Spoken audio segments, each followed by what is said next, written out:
think of it as a flanger with a self-destruct button.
Alright, that was like a lot of flanger, and maybe I already mentioned this, but my very first guitar pedal ever was a flanger. It was the Boss AF2, and I got it primarily because of Rush, Van Halen, and Pantera.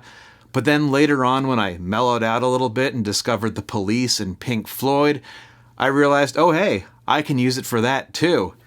This is another pinkish, purplish flanger, but it's a way different beast from this. For those new to flanging, here's the basics. Take a signal, split it in half, delay one side, and now modulate the amount of delay on that side up and down. And then to top it all off, combine these two back together, but not before sending some of this back to the front of that delay line like a twice-baked potato. Now you're flanging. And when you think about a flanger, you're probably thinking these thick, scrapey, scooped out jet engine kind of noises.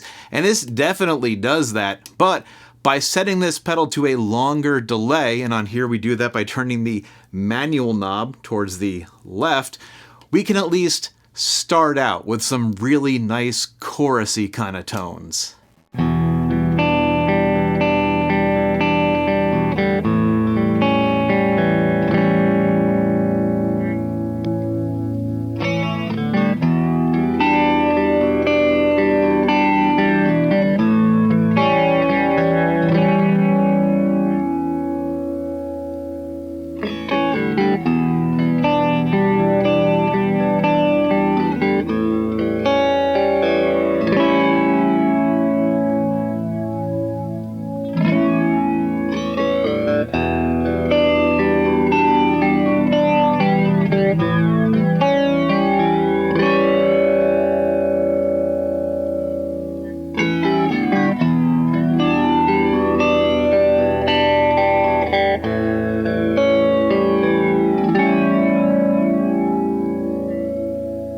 Next up, we've got speed and range, and these set how fast and how far the oscillator oscillates.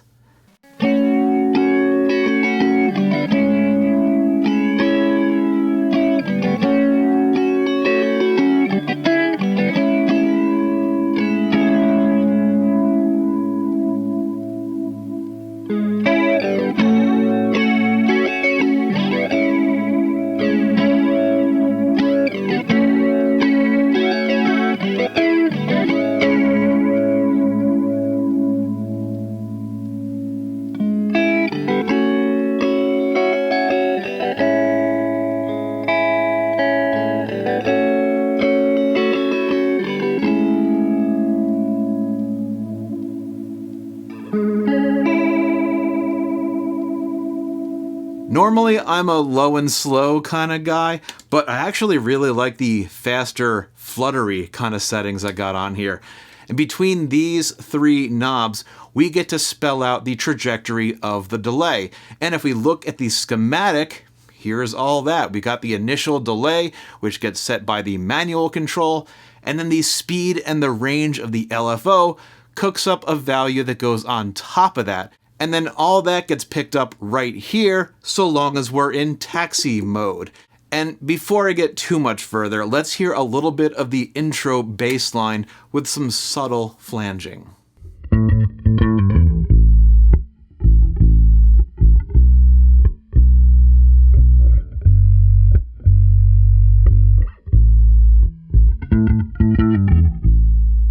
Let's talk about this fourth knob here. You've seen me feathering this in a little bit for some of the clips.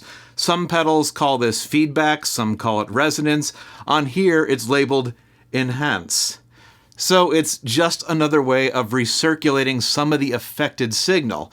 And in the Gaiatone video, I called it a turbo, and I think that's a pretty good analogy here, especially given the whole airplane jet engine theme.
As that enhancement knob gets brought up, it really starts to take on more of a vocal quality, like a talk box or a super cooked bandpass effect. The true test of a flanger's feedback is if you can play it without unconsciously mouthing the sound, then it's not a good flanger, send it back. The AF2 passes the mouth test. And of course, at the far end of this knob, the feedback starts to feedback, which is very Electric Mistress, Electro-Harmonix Andy Summers Walking on the Moon flanger-esque. And up until now, I've really been enjoying the softer side of this pedal, but it also really shines with a bit of distortion, some mixed-in right-hand dynamics, and a tasteful heap of reverb.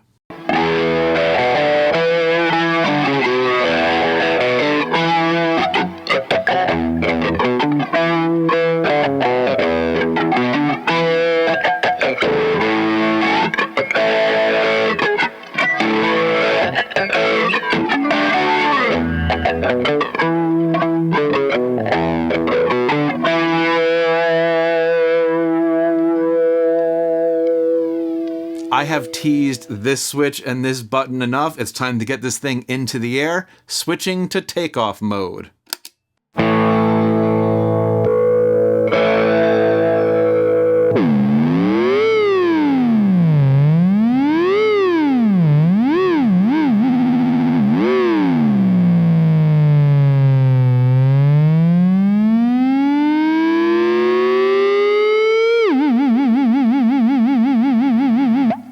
Takeoff mode essentially grabs a snapshot of what's happening over here and then starts getting wild with it based on the rate we select with this knob. It's not a traditional pitch shifter, it's not a ring mod.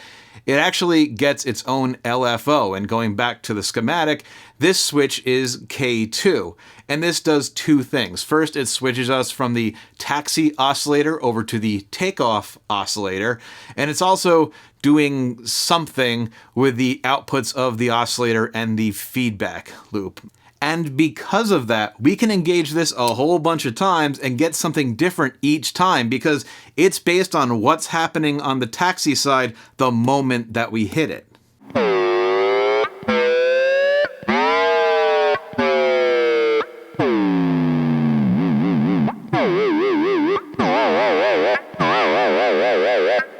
It's almost like it's taking what's in the memory and using it as like a sourdough starter for what's going to happen when we jump over here. But I should also point out that we don't even need to be plugged into this thing for it to be doing its bleeps, sweeps, and creeps.